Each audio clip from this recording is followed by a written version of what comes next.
Okay, today we are reviewing a brand new figure from Chauskoskis, Walter Jacob. This particular box came to us a bit, I would say, looking under the weather, battered by the post. I've seen images online and they look pretty yummy and pretty clean and crisp. They were all hand done by Walter himself and treated beautifully. I'll link to images of the packaging box, but this is what I received, to no fault of Walter.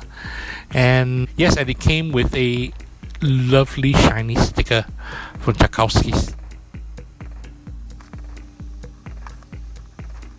Opening up the string, it came with the string. There was an outer bag for this, and yes, the struggle is real. In the end, I decided to cut through the string lah.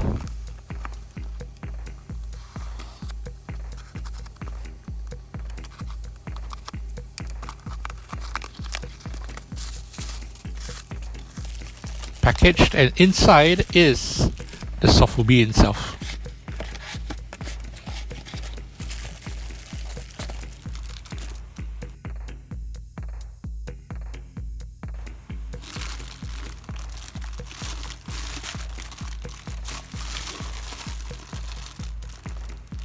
Bagged and tagged. This is a huge tag. Let's have a look at the tag lah. It features art by Adam Hook. This image is adapted from artwork by Adam 2001. The back of the header gives a description of what the figure is.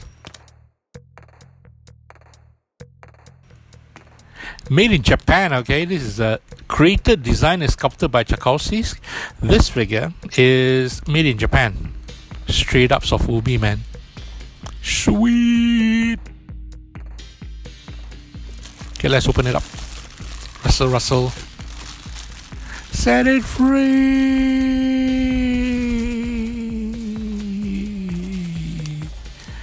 Thankfully, I'm recording this alone at home, so nobody can hear me ramble on like a madman.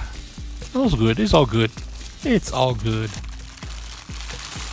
Okay, the figure comes with its own S-Tag codex. We'll take a look at the codex later. First, let us take a look at the figure itself. This is the Onyx All Black edition. If you check out Walter's Instagram, linked below, you will see multiple different colorways that he hand painted himself. But for intents and purposes of this review, we're looking at the all black version of the figure. Quick turnaround, articulated at the neck, arms or wings if we call it. This is after all a turkey kaiju, so it's not 100% realistic to an actual turkey. The legs, chunky legs, and the tail. The tail doesn't articulate. The tail is a piece by itself, which proves to be, to me, an issue later, because I can't make it literally sit except for at the corner, at the edge of the table or shelves. If not, the figure has to stand.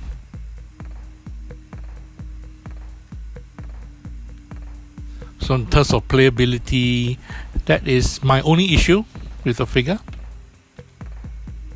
At least it stands by itself lah. And that to me is important in a toy.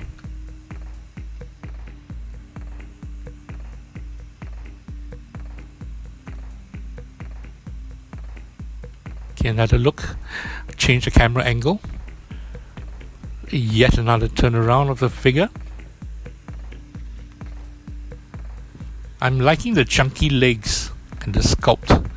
As I mentioned before, you can see here it is able to sit if it's at the edge of a table or tabletop, or at a display shelf with the back. If not, it has to stand. A chunky gobbler, great for cooking.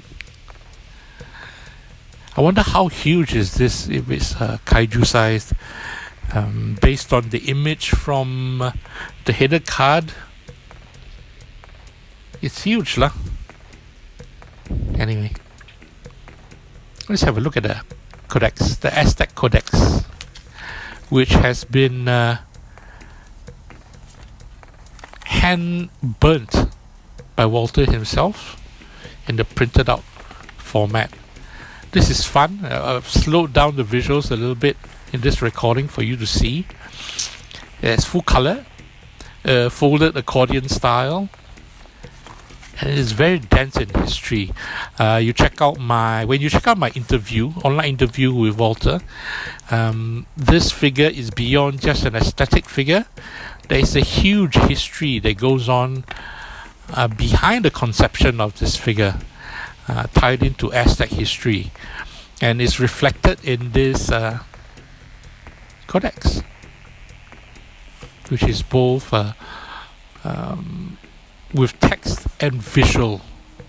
So this is, you can see it is literally a labor of love, not just in the figure itself, but in terms of the treatment of the codex. Find out more in my interview with Chauskoskis. Thank you for watching.